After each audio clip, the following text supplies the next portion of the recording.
वाराह पुराण का लक्षण तथा उसके पाठ, श्रवण एवं दान का महात्मा।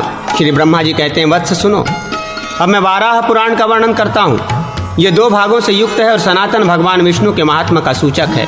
पूर्व काल में मेरे द्वारा निर्मित जो मानव कल्प का प्रसंग है, उसी को विद्वानों में श्रेष्ठ साक्षात नारायण स्वरूप वेद व्यास ने भूतल पर इस पुराण में लिपिबद्ध किया है। वाराह पुराण की श्लोक संख्या 24,000 है।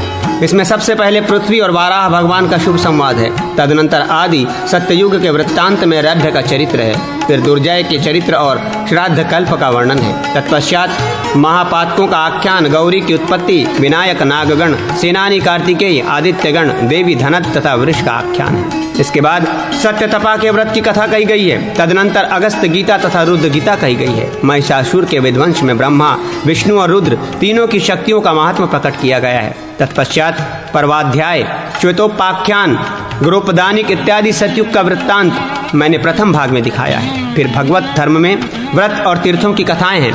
32 अपराधों का शारीरिक प्रायश्चित बताया गया है। प्रायः सभी तीर्थों के पृथक पृथक महात्मा का वर्णन है। मथुरा की महिमा विशेष रूप से दी गई है। इसके बाद श्राद्ध आदि की विधि है। तदनंतर ऋषिपुत्र के प्रसंग से यमलोक का वर्णन, कर्म विपाक एवं विष्णु व्रत का निरूपण, गोकर्ण के पापनाशक महात्मा का भी वर्णन किया गया है। इस प्रकार वाराह पुराण का ये पूर्व भाग कहा गया है। उत्तर भाग में पुलत्स्य और पुरुराज के संवाद में विस्तार के साथ सब तीर्थों के महात्मा का पृथक पृथक वर्णन है। फिर संपूर्ण धर्मों की व्याख्या और पुष्कर नामक पुण्य पर्व का भी वर्णन है।